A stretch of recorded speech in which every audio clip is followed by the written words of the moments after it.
اعوذ باللہ من الشیطان الرجیم بسم اللہ الرحمن الرحیم۔ حضرت حذیفہ بن یمان تھے، حذیفہ بن یمان حضور کے صحابی، اور یہ وہ حضور کے صحابی تھے جس کے ساتھ میرے آقا راز کی باتیں کرتے تھے، راز کی باتیں، اور راز کی باتیں کرتے تھے نا تو صحابہ کہتے ہیں کہ جس بندے کا جنازہ حضرت حذیفہ پڑھتے نا ہم اس کا جنازہ پڑھ لیتے، اور جو بندہ مشکوک ہوتا ہم دیکھتے کہ اس کا جنازہ اگر حذیفہ پڑھے گا تو ہم بھی پڑھ لیں گے۔ کیوں؟ کہ میرے آقا نے لسٹ بنا کر منافقوں کی حضرت حذیفہ کے سپرد کر دی تھی۔ حذیفہ جانتے تھے کون مومن ہے کون منافق ہے۔ کہہ لے حذیفہ بن یمان جس کا جنازہ پڑھتے ہم اس کا جنازہ پڑھ لیتے، جس کا نہیں پڑھتے ہم، کیونکہ حذیفہ جانتے تھے کہ یہ بندہ منافق ہے، یہ بندہ منافق نہیں ہے۔ ایک دن کیا ہوا، رات کا ٹائم ہے، رات کا ٹائم، سیدنا عمر فاروق نے نا دروازہ بجایا۔ حضرت حذیفہ کہتے ہیں میں بے فکر سویا ہوا تھا، بے فکر، کوئی فکر نہیں ہے۔ رات کے آدھی رات کو دروازہ بجا، میں نے کہا اس وقت کون آ گیا، آدھی رات کون آ گیا؟ حذیفہ بن یمان کہتے ہیں کہ بہرحال میں نے دروازہ کھولا تو سامنے امیر المومنین کھڑے ہوئے، سیدنا عمر فاروق رضی اللہ تعالیٰ عنہ کھڑے۔ میں نے کہا حضور آپ کیوں آئے؟ مجھے کہتے میں آ جاتا، میں آپ کی بارگاہ میں حاضر ہو جاتا، آپ یہاں پر آئے، امیر المومنین ہیں آپ کیوں آئے؟ میں آ جاتا۔ کہنے لگے حذیفہ میں اس وقت امیر بن کے نہیں آیا، تیرا ویر بن کے آیا ہوں، اس وقت تیرا ویر بن کے، امیر بن کے نہیں آیا۔ کہنا حضور کیا بات ہے؟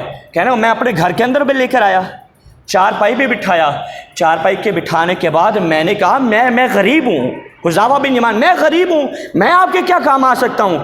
کہنے لے حذیفہ اصل میں بات یہ ہے کہ 62 سال زندگی کے گزر گئے۔ کتنے گزر گئے؟ 63واں سال چل رہا ہے، داڑھی بھی سفید ہو گئی ہے، سر کے بال بھی، مجھے لگتا ہے کہ اب میرا وقت آخر آن پہنچا ہے۔ حذیفہ بن یمان کہتے ہیں امیر المومنین پہلیاں نہ بجائیں، جو بات ہے وہ بتائیں نا، آپ اس طرح کی باتیں کیوں کر رہے ہیں، بتائیں کیا بات ہے؟ کہنے لگے میں عشاء کی نماز پڑھ کے باہر نکلا، صحابہ کہہ رہے تھے میں نیک ہوں۔ میں کیا ہوں؟ حذیفہ تو جانتا ہے میں نے کبھی جھوٹ نہیں بولا، حذیفہ تو جانتا ہے میں نے کبھی وعدہ خلافی نہیں کی، حذیفہ تو جانتا ہے میں نے کبھی ناانصافی نہیں کی، حذیفہ تو جانتا ہے کہ میں نے اپنے آقا کی شریعت کو قائم رکھنے کی کوشش کی، حذیفہ تو جانتا ہے میں نے نظام مصطفیٰ کے لیے کوششیں کی، حذیفہ تو جانتا ہے میرا ہر کام اللہ کے لیے تھا، حذیفہ تو جانتا ہے میں نے اپنے آقا کے لیے ہر کام کیا تھا۔ حذیفہ کہتے ہیں میں جانتا ہوں، آپ بتائیں اسی بات کیا ہے؟ کہنا میں گھر سے میں مسجد سے نکلا، صحابہ کہہ رہے تھے میں نیک ہوں، میں نے اپنے بچوں کی اماں سے پوچھا، وہ بھی کہہ رہے تھے میں نیک ہوں۔ حذیفہ سارے مجھے نیک کہہ رہے تھے، مجھے تو بتا تجھے آقا نے نا منافقوں کی لسٹ دی تھی کہ میرا نام منافقوں کے اندر تو نہیں ہے، کہ میرا نام منافقوں کے اندر تو نہیں ہے؟ حذیفہ تو صحیح بتائے گا، مجھے بتا کہ یہ ساری باتیں اوپر سے تو نہیں ہے کہ میں نیک ہوں، یہ ساری باتیں غلط تو نہیں ہے کہ میں نیک ہوں، تو بتا، تو صحیح بتائے گا، میرے آقا نے تجھے منافقوں کی لسٹ دی تھی، بتا اس لسٹ میں کہیں عمر کا نام تو نہیں ہے؟ حذیفہ کہہ رہے ہیں میں اتنا اپنے والد کے وصال پر نہیں رویا جتنا عمر فاروق کے سوال پر رویا تھا۔ میں نے کہا نہیں حضور، آپ کے بارے میں آقا نے یہ نہیں فرمایا، بس آقا نے تو مجھے یہ فرمایا کہ کوئی شخص جبریل کی عمر بھی لے کر آئے اور حضرت عمر کی شان بیان کرے، وہ شان نہیں بیان کر سکتا۔ میں نے تو یہ سنا ہے کہ میرے آقا نے فرمایا کہ عمر وہ ہے کہ اگر میرے بعد کسی نے نبی بن کے آنا ہوتا تو عمر نبی بن کے آتے۔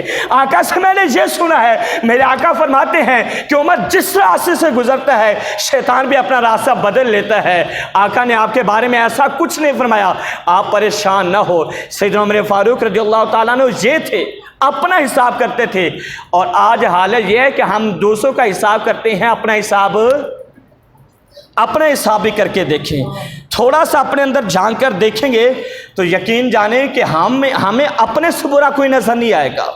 جیسے بزرگ نے کیا کہا تھا، بزرگ کہہ رہا ہے کہ میں نے کوشش کی کہ بروں کو تلاش کروں، میں نے کوشش کی کہ بروں کو تلاش کروں، برا مجھے کوئی بھی نہیں ملا۔ جیسے پنجابی میں کہ بڑے برے بندے نو میں لبن ٹریا، برے بندے نو میں لبن ٹریا تے جگتے ملیا نہ کوئی، جگتے ملیا نہ کوئی، اپنے اندر چاتی پائی میتھو برا نہ کوئی۔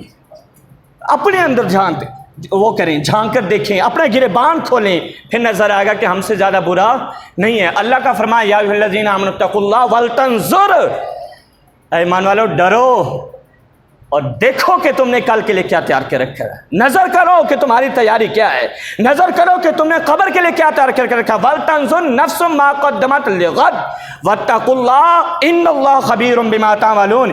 یاد رکھو کہ اللہ تعالیٰ تمہارے ایک ایک عمل کو کیا کرتا ہے جی، جانتا ہے، اس سے باخبر ہے۔ اللہ پاک ہم سب کو عمل کی توفیق نصیب فرمائے، آمین۔ وآخر دعوانا الحمد للہ۔